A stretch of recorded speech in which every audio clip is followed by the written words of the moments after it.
नमस्कार, आप देख रहे हैं DTV भारत और मैं हूं आपके साथ निर्भय किशोर। एक खबर है जो कई लोगों को चौंका भी सकती है तो कई लोगों को नाराज भी कर सकती है। दरअसल ये कहा जा रहा है कि देश में बीजेपी और प्रधानमंत्री नरेंद्र मोदी दशकों तक अभी बने रहेंगे अपनी कुर्सी पर। यह शायद अगर आपने मुझसे सुना होगा तो आप मेरे शब्दों के बाद नाराज हो गए होंगे, क्योंकि आजकल लोगों ने मीडिया को कई नाम दे दिए हैं। कुछ लोग इतना ही सुनने के बाद कमेंट भी करेंगे, हमें गाली भी देंगे। बिल्कुल आप दे सकते हैं, लेकिन इस गाली देने से पहले इन खबरों को पूरे आखिरी तक देखिएगा, समझ जाइएगा कि हम क्या कहना चाहते हैं।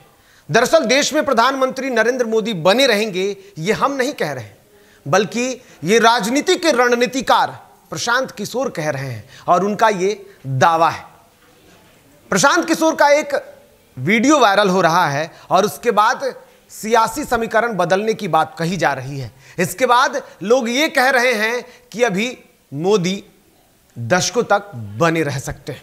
पहले प्रशांत किशोर को सुन लीजिए कि प्रशांत किशोर ने क्या कुछ कहा, उसके बाद हम आपको समझाते हैं। He is going to be the center of the Indian polity, whether they win, whether they lose, like it was for first 40 years for Congress.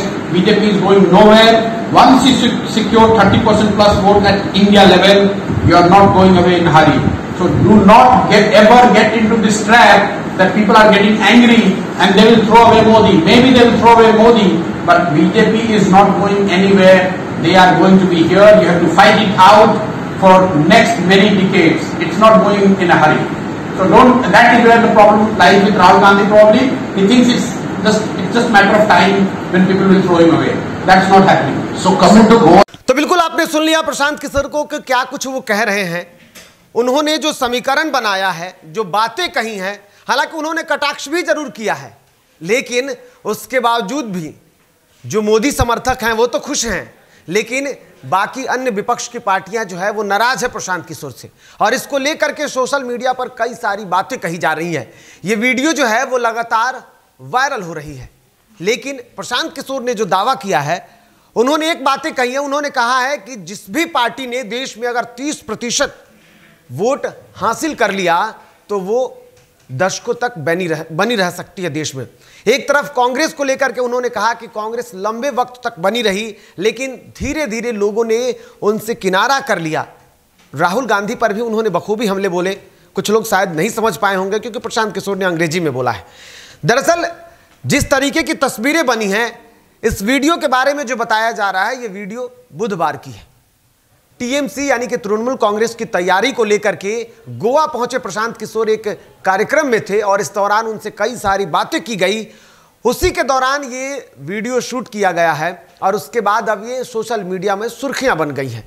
Prashant Kishor ने ये कहा है कि जिस तरीके से देश में मोदी की लोकप्रियता है, अगर उसको भुनाना है, पार्टियों को आगे बढ़नी है, उनको हराना है, तो पहले उनकी जो प्रमुखता है या उनकी जो सुर्खियां बन जाती है, यानी कि बीजेपी सरकार, एनडीए की सरकार, प्रधानमंत्री नरेंद्र मोदी जिस कारणों से सबसे अधिक सुर्खियों में रहते हैं, उनको समझना होगा। उसके बाद ही उनको दबाया जा सकता है। बिल्कुल कई लोग अगर ये सुने होंगे, उनको लोगों को इसलिए नाराजगी लगी होगी क्योंकि देश में बेरोजगारी की समस्या अधिक है। इसके अलावा कोरोना काल में जिस तरीके से स्वास्थ्य की समस्याओं को देखा गया वो भी है। साथ ही साथ बढ़ती हुई महंगाई सबसे बड़ा कारण बनी हुई है।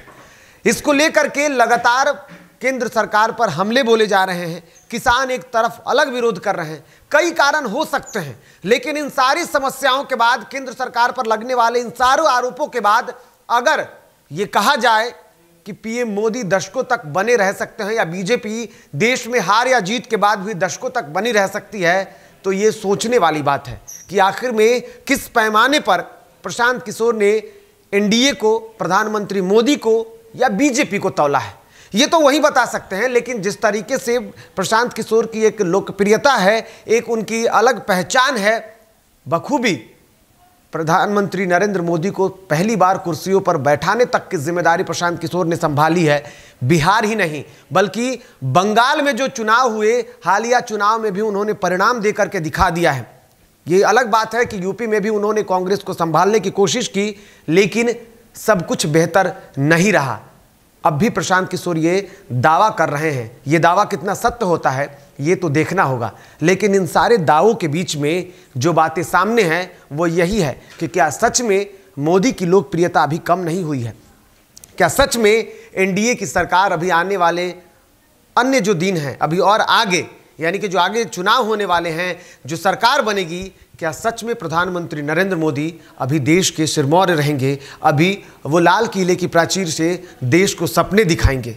ये सारी तस्वीरें तब देखने को मिलेगी जब अगला चुनाव होगा और प्रशांत किशोर के दावे सिद्ध होंगे। लेकिन कई लोग ये भी बता रहे हैं कि ये सारे दावे कब धूमिल हो जाए ये कहना अलग बात है, क्योंकि देश की समस्याओं में कई समस्याएं हैं जो चिंगारी बन के राख के नीचे तो दबी है, कब वो विस्फोटक बन जाए ये कोई नहीं जानता। फिलहाल खबरों में इतना ही। आप लगातार हमें प्यार और स्नेह बनाए हमारे साथ रखे हुए हैं, तो इसके साथ आगे हम भी बढ़ रहे हैं। आपकी सारी उम्मीदों पर बखूबी हम खरे उतरने की कोशिश कर रहे हैं। अगर आप हमें फेसबुक पर देख रहे हैं तो हमारे पेज को लाइक करें, साथ ही साथ अगर आप हमें यूट्यूब पर देख रहे हैं तो सब्सक्राइब करें, कमेंट भी करना ना भूलें। नमस्कार।